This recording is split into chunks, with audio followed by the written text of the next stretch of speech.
장 43절에서 54절까지 말씀입니다.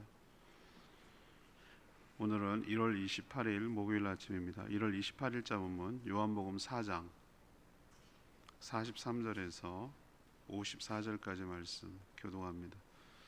신약성경 149쪽입니다.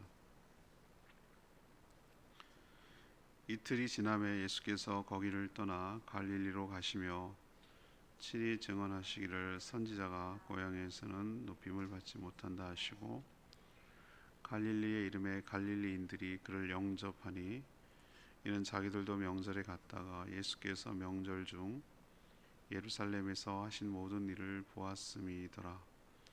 예수께서 다시 갈릴리 가나에 이르시니 전에 물로 포도주를 만드신 곳이라. 왕의 신하가 있어 그의 아들이 가버나움에서 병들었더니 그가 예수께서 유대로부터 갈릴리로 오셨다 하는 것을 듣고 가서 청하되 내려오셔서 내 아들의 병을 고쳐주셔서 하니 그가 거의 죽게 되었음이라. 예수께서 이르시되 너희는 표적과 기사를 보지 못하면 도무지 믿지 아니하리라. 신하가 이르되 주여 내 아이가 죽기 전에 내려오셔서 예수께서 이르시되 가라 내 아들이 살아있다 하시니 그 사람이 예수께서 하신 말씀을 믿고 가더니 내려가는 길에서 그 종들이 오다가 만나서 아이가 살아있다 하거늘 그 낫기 시작한 때를 물은즉 어제 7시에 열기가 떨어졌나이다 하는지라. 그의 아버지가 예수께서 내 아들이 살아있다 말씀하신 그때인 줄 알고 자기와 그 온 집안이 다 믿으니라. 이것은 예수께서 유대에서 갈릴리로 오신 후에 행하신 두 번째 표적이니라. 아멘. 예수님은 사마리아에 이틀 동안 계시다가 이제 갈릴리로 다시 오셨죠. 오시면서 하시는 말씀이 선지자가 고향에서 높임을 받지 못한다 꼭 이렇게 말씀하시면서 갈릴리로 들어가셨는데, 이들은 예수님이 예루살렘에서 하신 목격 일들, 여러 표적을 행한 것, 이런 것들을 목격했기 때문에 그 예수 그리스도를 영접했습니다. 그 예수님이 오셨다는 소식을 듣고 왕의 신하가 자기 아들이 병들었는데 그 신하가 예수께서 가버나움으로 오셔서 자신의 아들을 고쳐달라 살려달라라고 간청을 했습니다.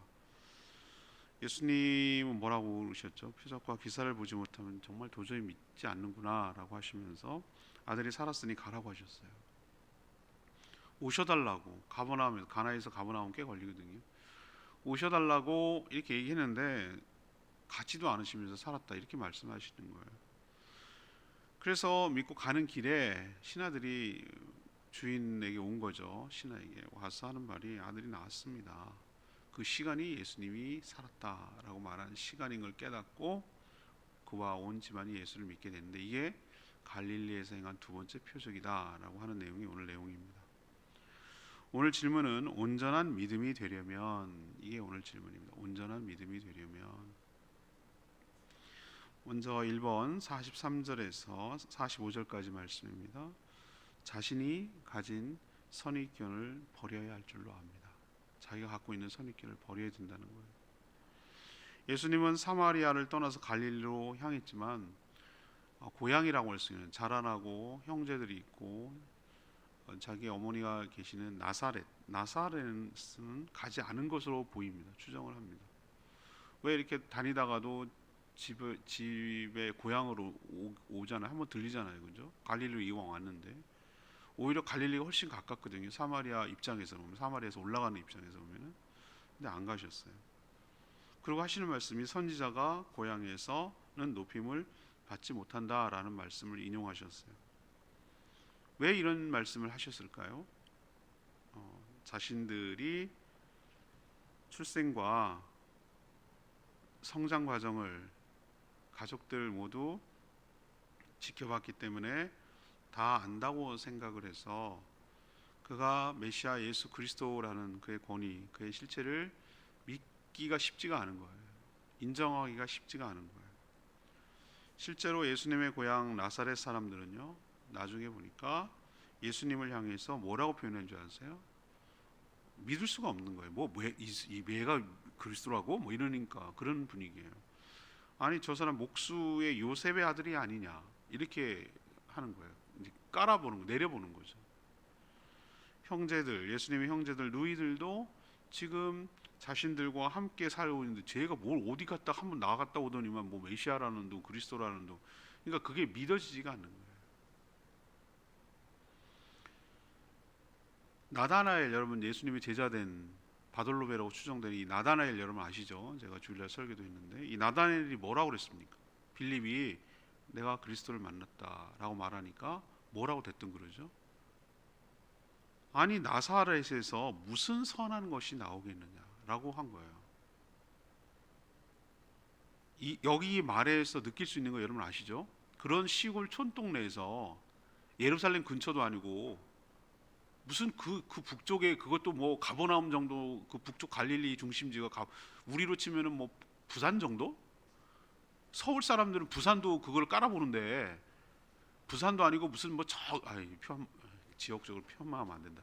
하여튼 그 시골 그런 동네에서 뭐가 선한 게 나오겠냐, 뭐 이런 식의 어떤 모르죠, 선입견 같은 게 굉장히 이게 깔려 있는 게 볼 수 있어요. 얼마나 지역적인 편견이 강했는지 몰라요. 고향 사람들은 자기가 갖고 있는 편견, 나다나엘은 지역적 편견, 이런 편견이 예수 그리스도를 믿는데 방해가 돼요.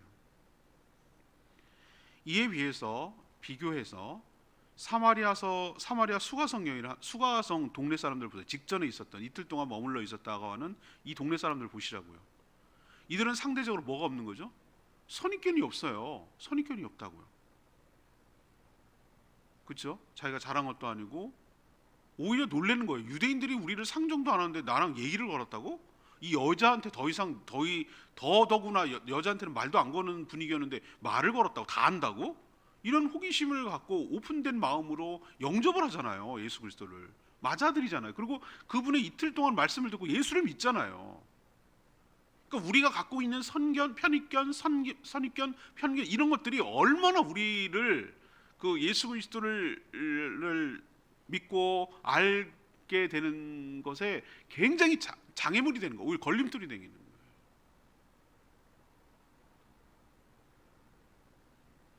예수 그리스도를 선입견과 편견을 내려놓고 있는 그대로 듣고 말씀을 믿고 순전하게 믿을 때, 그때 비로소 깨닫게 되고 은혜가 되고 확신이 생길 줄로 믿습니다.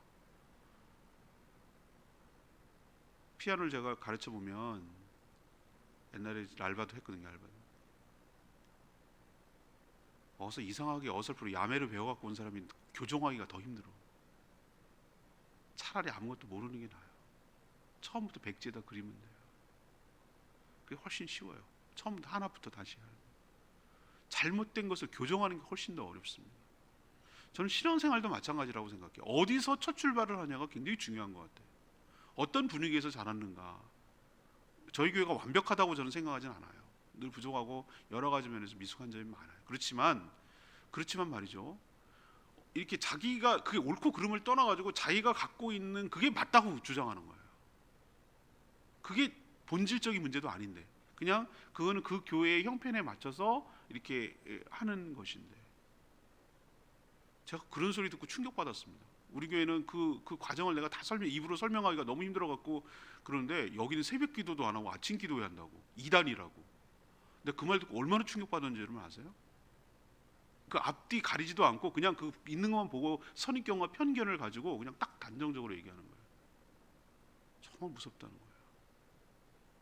그리고 그 얘기도 들었어요. 10시 50분이라고 제가 그래서 내가 그 다음부터 계속 설명합니다. 진짜 10시 50분에 주일 예배 시작해 그랬더니 11시에 오게 하려고 그러는 거죠? 이렇게 얘기하는, 11시에 예배를 드릴 건데 10분 전에 미리 오게 하려고 그렇게 말하는 줄 알아요. 얼마나 그동안 많이 쏘갔으면 그런 얘기를 하겠어요. 그래서 내가 참 자기가 살아온 경험들, 생각들, 그리고 뭐 이런 것들이 차곡차곡 쌓여가지고 자신만의 주관이 생기는데, 이것이 예수 그리스도를 믿고 진리를 발견하고 말씀을 알아가는데 굉장히 이렇게 걸림돌이 되는구나, 오히려 도움이 안 될 수도 있겠구나.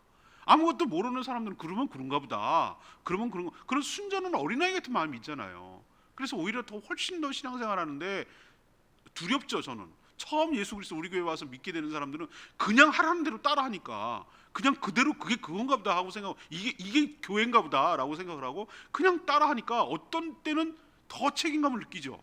그래서 제가 정말 잘 가르치고 본이 돼야 되겠다는 생각이 더 들죠. 더 잘못 가르치면 큰일 나겠다, 다 망가뜨리겠다라는 생각이 드니까 더 조심하게 되는데, 목회하는 입장에서는 훨씬 더 그게 편견과 선입견이 없다는 게 훨씬 더, 이 넘어섰다는 게 훨씬 더 도움이 돼요. 오늘 예수님 보세요. 고향 사람들 하는 말 보세요. 나다나엘 하는 거 보세요. 이게 얼마나 우리에게 악영향을 끼치는지 여러분 깨달으시고, 온전한 믿음이 되기 위하여 자기가 갖고 있는 선입견, 편견 이런 걸 다 내려놓고 버리고 예수 그리스도를 직접 만나서 경험하고 체험함으로 알아가는 복된 인생 되기를 축복합니다. 두 번째는 46, 48절까지 말씀인데요. 특별한 표적만 구하지 말아야 된다는 거예요. 특별한 표적만 구하지 말아야 된다. 예수님이 가나에 있을 때 왕의 신하가 찾아왔어요. 이 가나가 물을 포도주로 만든 그 사건이 일어난 데잖아요. 그래서 아마 더 상징적이고 기대감이 컸는지도 몰라요. 그의 아들이 병들어 거의 죽게 생겼는데 가버나움은 그 북쪽 갈릴리의 중심 도시예요. 가버나움에 아마 의사나 뭐 그쪽에 모여 있으니까 그쪽에다 아들을 내려놓고 예수님이 가나에 있다는 얘기를 듣고 자기를 일부러 찾아온 거예요. 그는 예수님께서 아들이 죽기 전에 가버나움에 내려오셔서 아들의 병을 고쳐주시기를 간청했어요. 차로 가면 뭐 금방 갈 수도 있는 거리지만 옛날엔 다 뭐 걸어가거나 아니면 뭐 낙이 타고 가면 이렇게 가려면 좀 시간이 걸리잖아요, 그렇죠? 사실 그로서는 큰 용기를 낸 거라고 저는 보여요. 왜 그렇죠? 왕의 신하면 나름 굉장히 측근 아니겠어요?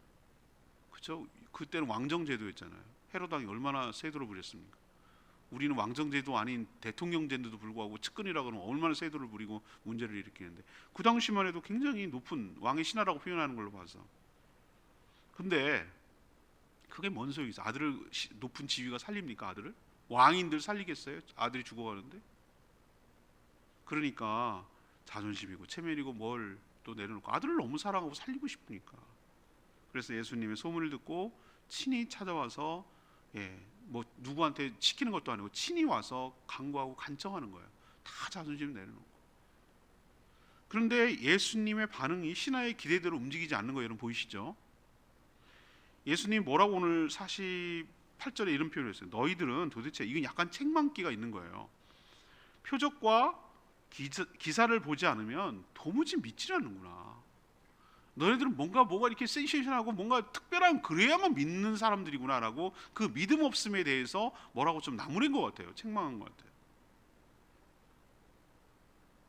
물론 선입견 때문에 표적과 기사조차 보지 않으려는 사람들보다는 낫지만 계속 표적 같은 것만, 특별한 것만 보고 믿을 수는 없는 거예요.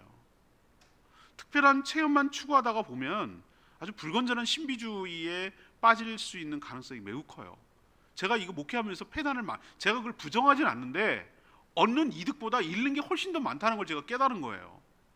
그 세계가 없는 게 아니에요. 여러분 그런 체험이 있어야 돼요.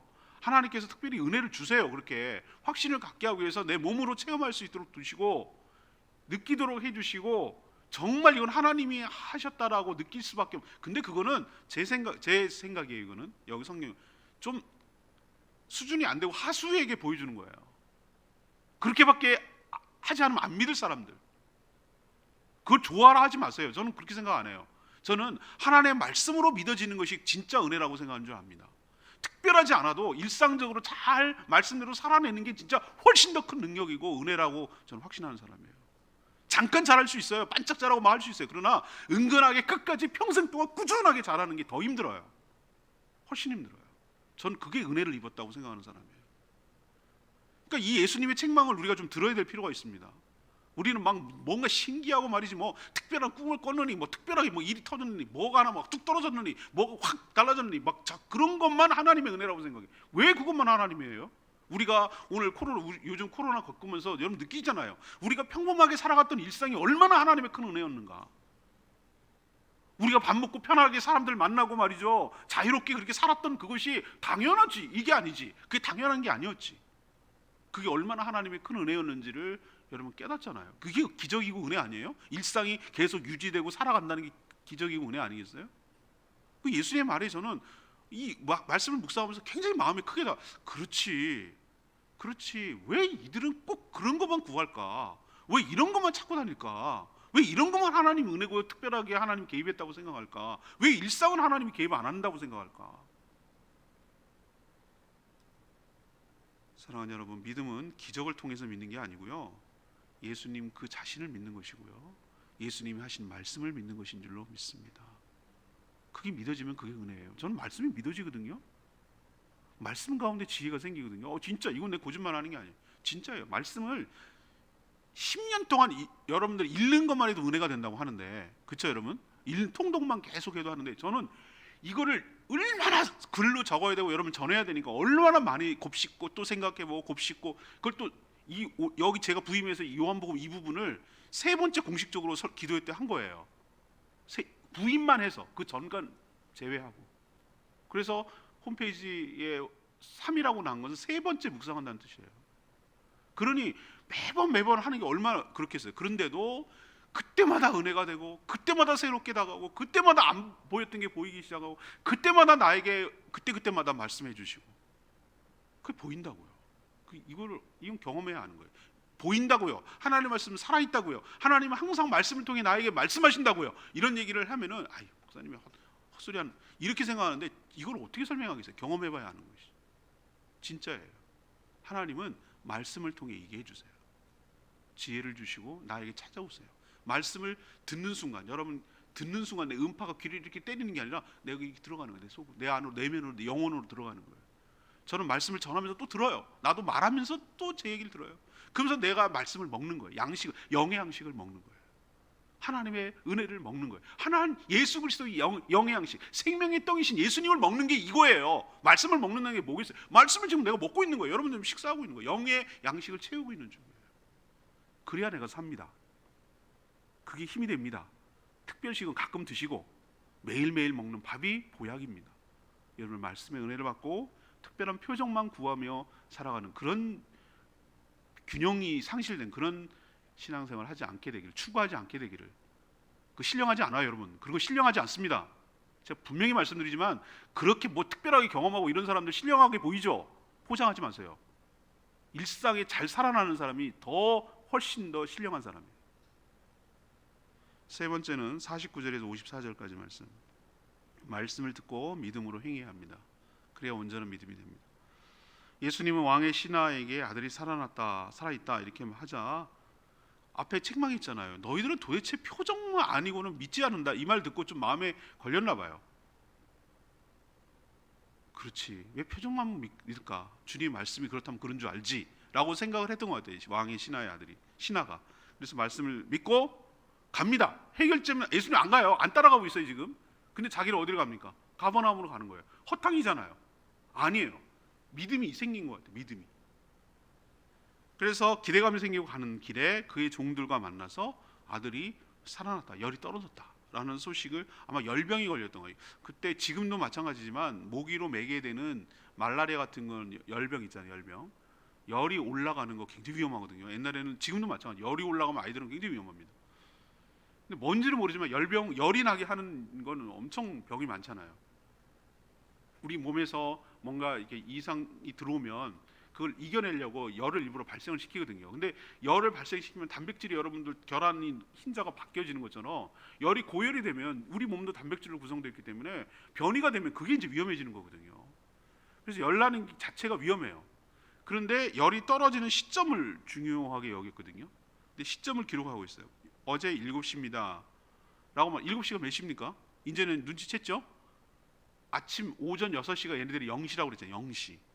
그러면 7시면 오후 1시죠. 1시. 시계반을 생각하세요. 1시, 7시면 1시예요. 오후 1시에 떨어졌습니다 라고 했을 때 왜 이걸 기록하고 있죠? 왜 왕의 신하가 이 시간을 얘기하고 사도 요한은 이 기록할 때 이걸 얘기하죠? 예수님의 말씀, 아들이 살아있다 라고 말씀하셨던 때가 바로 몇 시라고요? 1시거든. 그러니까 예수님이 말한 그때 난 거예요. 예수님이 그때 말할 때 난 거예요. 그걸 깨닫게 되어서 자기는 물론 온 집안이 다 예수를 믿게 되었다. 왕의 신하는 물론 왕의 신하의 그 집안 가족들이 다 믿게. 왜? 아들이 살아나는 걸 봤거든. 온전한 믿음으로 나아가려면 어떻게 됩니까? 주님의 말씀, 주님이 안 계셔도 이거 똑같은 사건이에요. 여러분 잘 알다시피 죽은 나사로하고 마르다 마리아 그 삼남매의 가족 아시잖아요. 일부러 죽은 지 나흘 됐어, 나흘. 그런데도 살아나리라 이렇게 말하는 것 끝난 얘기인데, 근데 주의 말씀에 능력이 있잖아요. 주님이 안 계셔도 주의 말씀에 권능이 있는 줄로 믿습니다. 지금 우리 내 눈에 안 보인다고 해서 주님의 말씀에 권능이 없는 게 아니에요. 이 하셨던 성경 말씀이 다 주님의 말씀이거든요. 권능이 있어요. 그 말씀을 믿어야 되는 거예요. 내 눈에 보이고 내가 같이 있고 내가 이렇게 이런 개념이 아니라 주의 말씀에 권세와 능력이 있음을 믿어야 되는 것이죠. 그래야 그 믿음을, 그리고 이 왕의 신하가 잘한 것은 그 말씀을 믿고 순종하며 내려간 거예요. 순종하고 내려간 거예요. 그래야 이렇게 순종해야 믿음의 결말을 볼 수 있습니다. 표적을 보고 믿는 것이 아니라 말씀을 듣고 믿음으로 행동할 때 말씀대로 성취되는 그 자체가 벌써 표적을 경험하는 거예요. 표적을 보고 믿는 게 아니라 말씀으로 순종할 때 표적이 나타나게 될 줄로 믿습니다. 순서가 바뀌면 안 돼요. 해보세요. 뭘 나한테 해보세요. 그러면 내가 믿을게요. 이거는 불신의 태도예요. 하나님의 말씀을 믿고 예수 그리스도께서 몸으로 오셔야 해결되는 것이 아니라 언제 어디서든 말씀만 하셔도 문제가 해결될 줄로 믿습니다. 그런 분입니다 라고 믿게 되자 표적이 나타나게 되고 왕의 신하도 온 집안도 믿게 되고 아들도 살아나는 역사가 일어나게 될 줄로 압니다. 예수님께서는 표적에 주목하시는 것이 아니라 필요하면 일으키세요. 그렇지만 더 중요하게 여기는 것은 우리의 믿음, 우리가 자신을 신뢰하고 순종하느냐, 이거에 더 주목하고 계시다는 걸 기억하고 온전한 믿음으로 나아가기 위해서 말씀을 듣고 행하는 저희 모두가 되기를 원합니다. 오늘 말씀 레마의 말씀이 50절 말씀, 예수께서 이르시되 가라 내 아들이 살아있다 하시니 그 사람이 예수께서 하신 말씀을 믿고 가더니, 왕의 신하와 그 집안이 표적을 목격하고 다 예수 그리스도를 믿을 수 있는 첫 단계는 왕의 신하가 예수님의 말씀을 듣고 믿음으로 행동에 옮겼기 때문이에요. 이게 중요해요. 믿음으로 행동에 옮겼기 때문에.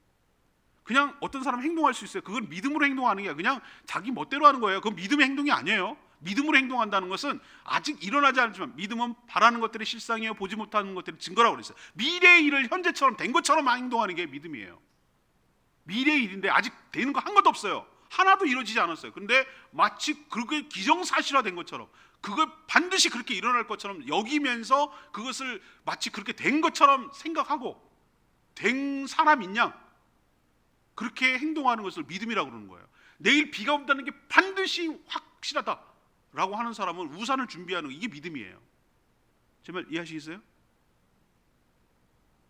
말만 막 그건 믿음 아니에요. 그거는 믿고 싶은 거예요. 정확하게 말하면 믿고 싶은 거예요.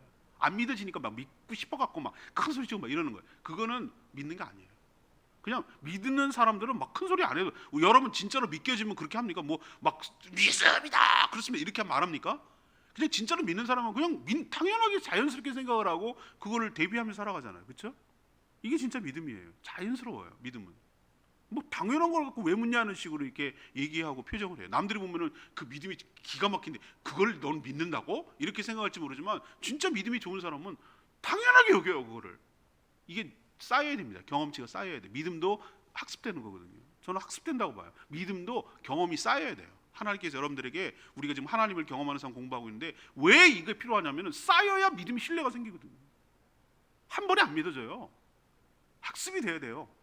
진짜로 믿을 만한 분이네, 정말로 신뢰할 만한 분이네, 진짜 그러네 라는 확신이 생길 때 다른 여러 가지 일이 생겨도 하나도 의심하지 않고 순종할 수가 있는데, 이게 없는 사람들은 그런가 아닌가 그럴 수도 있고 믿음이 약한 거예요.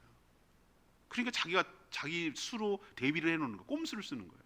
하나님을 못 믿으니까 자기 방법을 이렇게 양다리 걸쳐놓고 해주시면 좋고 안 되면 B 플랜이 있거든. 이렇게 하는 건 믿음 없는 거예요. 양다리야. 예수님께서 가나에서 아픈 아들이 있는 가버나움까지 안 가셔도 말씀으로만 고칠 수 있다는 걸 믿는 거예요. 그래서 내려갈 수 있었어요. 왕의 신앙. 그게 만약에 못 믿으면 막 땡까 부리고 막 가야 된다 그러고 막 못 내려가고 뭐 안 놔주고 거기 버티고 있고 막 이럴 거예요. 그죠? 아니면 막 원망하든지 자기 뜻대로 안 해준다고. 근데 내려갔어요. 믿는다는 얘기. 우리 역시 주님을 우리 한계에 가둬둬서 선입견에 가둬둬서는 안 될 일입니다. 능치 못할 일이 없는 분인 줄로 믿고 믿음으로 살아가서 표적을 경험하게 되는 축복이 여러분 가운데 있기를 축복합니다. 이 부분도 주일날 설교할 때 얼마나 많이 갈등했는지 몰라요. 너무 필요한 부분이기 때문에 우리에게. 근데 결국은 아니었어요. 결국은 이번에는 내일 내일 베데스다 얘기입니다. 내일이 주일 설교예요. 자, 오늘 질문이 뭡니까? 온전한 믿음이 되려면 이게 질문입니다. 그리고 첫 번째는 어떻게 된다고요? 자신이 갖고 있는 뭘 버리라? 편견, 선입견 이거 내려놔야 된다. 두 번째는 특별한 표적만 구하지 말아야 된다. 세 번째는 말씀을 듣고 믿음으로 행해야 된다. 우리도 온전한 믿음으로 나아가 살아가는 저희들 되기를 원합니다. 찬양집 736장 부르고 기도하겠습니다.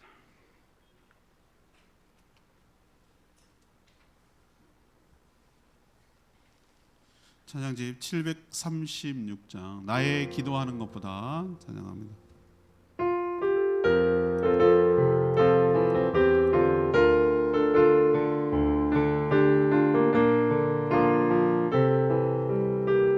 나의 기도하는 것보다 나의 기도하는 것보다 더 응답하시라 나의 생각하는 것보다 더 이루시는 하나님 우리 가운데 역사하신 능력대로 우리들 강구와 넘치도록 능히 하실 주님께 모든 영광과 존귀 찬양과 경배를 돌릴지어다. 모든 영광과 존귀 찬양과 경배를 돌릴지어다. 그렇습니다. 우리가 왜 우리 삶의 표적과 기적이 안 일어나는가 가만 보면은 우리 믿음의 부족이에요. 편견, 선입견, 자기 식대로의 신앙생활, 예수님을 바라보는 온전한 믿음이 없고 내 식대로 해야 될 것만 같은, 예수님도 내 마음대로 부리려고 하는 그런 믿음 없는 행동 때문에 우리 삶의 기적이 부족한 것이에요. 주님, 저희들도 이 왕의 신하처럼 진정한 믿음으로 소유해서 순종함으로 표적을 경험하는 은혜가 있게 하여 주시고 자신과 온 집안이 더욱더 믿음의 세계로 들어가는 풍성한 은혜가 우리에게도 있게 해달라고 주여 외치며 기도하겠습니다. 주여 하나님, 나의 기도하는 것보다 더 응답하신 하나님 나의 생각하는 것보다 더 이루시는 하나님 우리 가운데 역사하신 능력대로 우리들 방금함을 넘치도록 능히 하실 주님께 모든 영광과 존귀 찬양과 경배를